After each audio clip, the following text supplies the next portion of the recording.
आज मी मस्तपैकी असे मऊ लुसलुशीत राहणारे रवा नारळाचा मोदक बनवलेला आहे। अंगारकी स्पेशल आणि गणेश चतुर्थी स्पेशल असे हे रव्याचे मोदक एकदा नक्की ट्राय करून बघा। ह्या गणेश चतुर्थीमध्ये आणि आज अंगारकीसाठी बाप्पाच्या नैवेद्यासाठी अगदी सोप्या पद्धतीने सहज बनवू शकता। इतके मस्त असे हे रवा नारळाचे मोदक मी आज तयार केलेले आहे। तर पाहू शकता किती मस्त असं आपलं हे मोदक तयार झालेले आहे। तर चला बघून घेऊया आपण याला लागणारे साहित्य, बनवायची कृती आणि रेसिपी आवडली तर लाईक करा। तर कढाईत आपण ठेवलेले आहे। आपण याच्यामध्ये 1 वाटी रवा टाकणार आहोत। इकडे मी बारीक रवा 1 वाटी घेतलेले आहे। तुम्ही पाहू शकता बारीक रवाच घ्यायचा मोदक करायचा असेल तर। 1 वाटी मी इकडे बारीक रवा घेतलेला आहे। कढाई अशी तापून घेतलेली आहे आणि गॅस अगदी स्लो ठेवलेला आहे। सुरुवातीला तूप न टाकताना रवा हा थोडा भाजून घ्यायचा। आता रवा आपण जरा खरपूस भाजून घेऊया। रव्याचे मोदक जे आहेत ना खूप सोप्या पद्धतीने बनले जातात। ह्या गणेश चतुर्थीमध्ये तुम्ही रव्याचे मोदक नक्की ट्राय करून बघा। कुठलाही कुटाणा नाही ना, जास्त सारण बनवायची झंझट आहे। म्हणजे जास्त सोप्या पद्धतीने हे रवा मोदक बनले जातात। कसं असतं ना, उकडीचे मोदक खूप छान पण कधी कधी आपल्याला असं वाटतं की अवघड वाटतं बनवायला। तर अशा वेळेस ना तुम्हाला हे रव्याचे मोदक खूप सोप्या पद्धतीने तयार होणारे एकदम मस्त सोपे पडतात। हे बघा, आता मी रवा ना चांगला भाजून घेते। स्लो गॅसवर छानपैकी याला रंग चेंज होईपर्यंत भाजून घ्या। लगेच तूप टाकायचं नाही, असं थोडा वेळ भाजून झालं की मगच आपण याच्यामध्ये तूप टाकणार आहोत। चला, आता मस्तपैकी थोडासा रवा भाजून झालाय। आता आपण याच्यामध्ये टाकणार आहोत 1 चमचा अंदाजे तूप टाकायचे। थोडा रवा भाजून झाला सुरुवातीला, नंतरच मग 1 चमचा असं तूप टाकायचं। आता मी इकडे 1 चमचा तूप टाकून घेतले। हे बघा, अंदाजे 1 चमचा तूप टाकलेला आहे। आता ह्याला चांगलं मिक्स करून घेऊया आणि ह्याला सुद्धा व्यवस्थित भाजून घ्यायचं। जितका चांगला तुम्ही रवा भाजून घेताना तितके छान मोदक लागतात। जसा जसा वेळ जातो ना मग मोदक एकदम छान असे मऊ लुसलुशीत बनतात आणि एकदम आतून सुटसुटीत असतात। हे बघा, आता तुपासोबत व्यवस्थित याला मी भाजून घेते। रंग याचा चेंज होत चाललेला आहे। 1 वाटी रवा टाकलेला आहे, भाजून घेतला तुपासोबत। 1 वाटी रव्यासाठी 3 चमचे सुक्का खोबऱ्याचा किस घेतला। डेसिकेट कोकोनट आपण याला बोलतो बघा, मार्केटमध्ये सगळीकडे मिळतं हे। तर 3 चमचे मी इकडे सुक्का खोबऱ्याचा किस टाकलेला आहे 1 वाटी रव्यासाठी। अंदाज लक्षात ठेवा, 1 वाटी रव्यासाठी 3 चमचे सुक्का खोबऱ्याचा किस टाकायचा। तुम्ही ओल्या खोबऱ्याचा सुद्धा इथे किस वापरू शकता, 2-2.5 चमचे। आता चांगलं हे खोबरं सुद्धा याच्यामध्ये मिक्स झालेलं आहे। आता आपण ह्याच्यावर थोडंसं इलायची पावडर वरून टाकायचं किंवा जायफळ पावडर थोडंसं टाकायचं। असे इलायची पावडर थोडं टाकायचं आणि खूप छान स्वाद येतो मोदकला। आता हे सुद्धा आपण मिक्स करून घेऊया। हा अंदाज मी तुम्हाला फक्त आणि फक्त 1 वाटी रव्याचाच सांगते। जास्त तुम्ही क्वांटिटीमध्ये सुद्धा बनवू शकता मोदक। आता चांगलं व्यवस्थित मिक्स झाले, पाहू शकता तुम्ही खोबरं आपल्या रव्यामध्ये एकजीव झालेला आहे। याच्यामध्ये आपण इलायची पावडर सुद्धा टाकून घेतलेली आणि बघा आपला रवा किती मस्त भाजलेला आहे। खोबरं आणि रवा व्यवस्थित मिक्स झाले। आता आपण याच्यामध्ये अर्धी वाटी साखर टाकू। 1 वाटी रव्यासाठी अर्धी वाटी साखर एकदम परफेक्ट असं प्रमाण आहे। गोडवा जो असतो मोदकाचा एकदम बॅलन्समध्ये असतो। अति गोड वाटत नाहीत मग खाता वेळेस, कधी कधी खूपच गोड लागतं खाता वेळेस, मग ते बरं नाही वाटत इतकं पण। तर 1 वाटी रव्यासाठी ना तुम्ही अर्धीच वाटी साखर वापरा किंवा अर्धी वाटी गूळ वापरा। तर इकडे मी अर्धीच वाटी साखर टाकलेली आहे। अगदी परफेक्ट प्रमाण आहे 1 वाटी रव्यासाठी। इतका छान परफेक्ट असा गोडवा येतो मोदकामध्ये। तर तुम्ही 1 वाटी रवा जर घेत असताल तर अर्धी वाटी साखर त्याच्यामध्ये टाका। आणि आता साखर सुद्धा व्यवस्थित बघा मिक्स झालेले आहे आणि अजिबात बघा साखर व्यवस्थित पडल्यामुळे अजिबात चिकट झालेलं नाही, म्हणजे साखरीचं पाणी इतकं झालं नाही, कारण प्रमाणात आपण साखर टाकली। आता इकडे मी अर्धीच्या पण कमी वाटी साईजचं दूध टाकते। हे बघा, साईजचं दूध टाकलेलं आहे मी अर्धी वाटीच्या पण कमी। जास्त दूध टाकलं तर मग एकदम पातळशी खिरीसारखा होऊ शकतो। त्यानंतर मी इकडे टाकलेला आहे ड्रायफ्रूट। थोडेसे ड्रायफ्रूट टाकायचे आणि अर्धी वाटीच्या सुद्धा कमी असं दूध टाकलेलं आहे. आणि ह्याला चांगलं एकजीव करून घेऊया स्लो गॅसवर. बघा कसं सुटसुटीत झालंय, सुटसुटीत झालंय बघा रवा. अगदी प्रमाणात सगळे साहित्य पडल्यामुळे अजिबात चिकट नाही झाला, परफेक्ट असा टेक्स्चर बनलाय रव्याचा. साखर पण व्यवस्थित टाकली आपण, दूध सुद्धा व्यवस्थित टाकलेलं आहे, खोबरं पण व्यवस्थित टाकले. असा अंदाजा तुम्ही लक्षात ठेवा.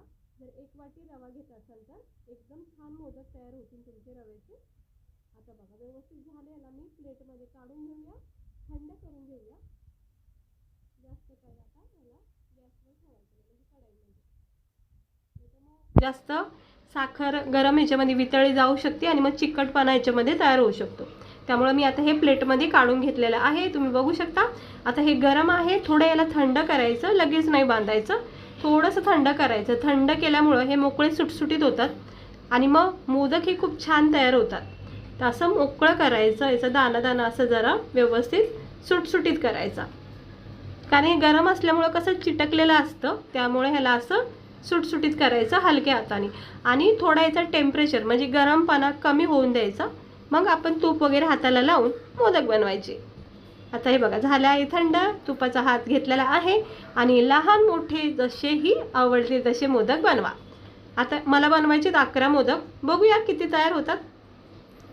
एक अशी छोटासा गोळा घ्यायचा सारणचा आणि मस्तपैकी अगोदर नरम सॉफ्ट करायचे, कारण की चिरा पडू शकतात, त्यामुळं अगोदर नरम सॉफ्ट करा आणि मग आपण मोदकाचा याला आकार देऊया. बघा सोपं आहे का नाही. अगदी झटकीपट हे मोदक तयार होतात. ना सारण भरायचं टेन्शन, ना कळ्या पाडायचं टेन्शन. अगदी सोप्या पद्धतीने तुम्ही हे मोदक करू शकता. तरीही मी तुम्हाला कळ्या पाडायची एक ट्रिक दाखवणार आहे. आता हा मोदक बघा किती छान झालाय का नाही. अगदी परफेक्ट, ना जास्त मोठा ना जास्त लहान. याच्यावर मी पिस्ता आणि सजवते. तुम्ही केसरचे धागे सुद्धा लावू शकता किंवा काजू बदाम. हे बघा लहान मोठं जसेही आवडेल तशी तुम्ही बनवू शकता, किंवा साचा असेल मोदकाचा त्याच्यामध्ये पण तुम्ही हे बनवू शकता. पण हाताने एकदम सोप्पाने पटापटा करू शकतात. सेम प्रोसेसनी सेम साईजमध्ये झाले पाहिजेत. परत एकदा घेते आणि त्याच आकाराचा आता आपण मोदक बनवायचा. मोठे बनवत असताना तर मोठेच करा, लहान बनवत असताना तर लहानच बनवा. हे बघा मस्त वाटतात का नाही असे छोटे छोटे मोदक नैवेद्यासाठी, आणि खायला मग भरपूर मस्त वाटतात. झालं. याला असं शेप द्यायचा, वरून पिस्ता लावायचा किंवा केसरचे धागे याला लावू शकता, आवडीनुसार सजू शकता. बघा मला तर खूप आवडत, मस्त छोटे छोटे झालेले आहेत. हे असं सजवायचं.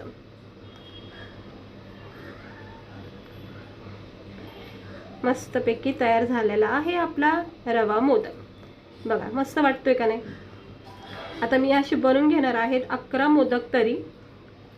दुसरा एक मोदक मी तुम्हाला दाखवते, त्याच्यामध्ये मी तुम्हाला दाखवते ह्या मोदकाला कळ्या पाडायची एक ट्रिक.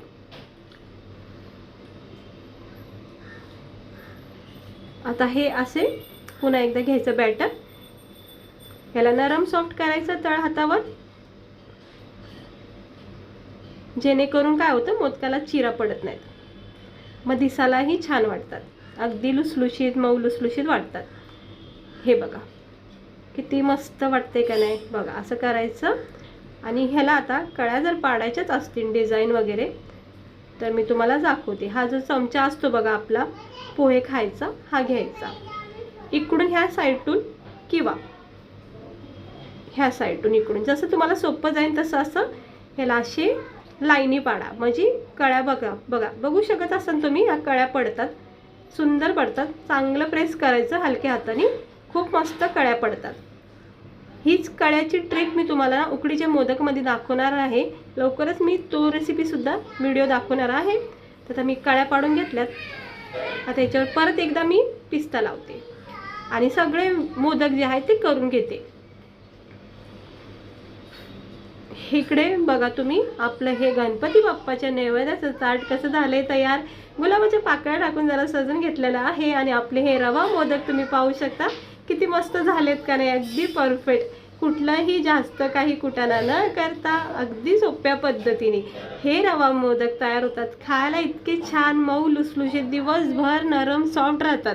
खूप भारी वाटतात खायला, इतकी टेस्ट मस्त लागते. गणपती बाप्पाला नक्की ह्या गणेश चतुर्थीमध्ये अंगारकी स्पेशल आज तुम्ही हा नैवेद्य बनवू शकता. फक्त 1 वाटी रव्यापासून आपण बनवलेला आहे. तर पाहू शकता हा रवा मोदक किती छान झालेला आहे. तुम्ही जर मोदकाचा साच्यामध्ये केला तर अजूनही सुंदर बनला जातो. आपण हे हाताने केलेला आहे तरीही परफेक्ट झालेत. हे बघा, जसा जसा वेळ जातो ना हा मोदक मस्तपैकी असा कडक होतो, म्हणजे छान फुटीर बनतो. म्हणजे फोडलं की एकदम छान दाना दाना याचा दिसून येतो आणि खायला मात्र नरम सॉफ्ट आहे. तर झालेला आहे गणपती बाप्पाचं नैवेद्याचं ताट. 11 मोदक झालेले आहेत परफेक्ट. बोलतात ना कुठलीही गोष्ट मनातून केलं तर सगळ्या गोष्टी नीट होतात. तर तुम्ही पण लगेच बनवायला घ्या आणि असेच नैवेद्य मस्त गणपती बाप्पाला दाखवायचं. मी तुम्हाला वेगवेगळ्या प्रकारचे मोदक दाखवणारच आहे. व्हिडिओवर पहिल्यांदा बघत असताना तर लाईक करा, चॅनलला सबस्क्रायबर करा आणि आजची आपली ही रवा मोदकाची रेसिपी कशी वाटली मला नक्की सांगा. आहे ना परफेक्ट. चला आता मी दाखवते बाप्पाला नैवेद्य. तुम्हा सगळ्यांना गणेश चतुर्थीच्या आणि अंगारकीच्या खूप खूप शुभेच्छा. गणपती बाप्पाचा आशीर्वाद सगळ्यावर असाच राहो आणि असे नैवेद्य आपण करूया. कुठे असं सेप बिघडा की लगेच झटकीपट याला आपण सेप पण देऊ शकतो. आणि कळ्याच पाडायचं वाटलं तर मग चमच्याच्या साहित्याने तुम्ही याला कळ्यासुद्धा पाडू शकता. अगदी सुंदर दिसते. चला भेटते मी तुम्हाला पुढच्या व्हिडिओ.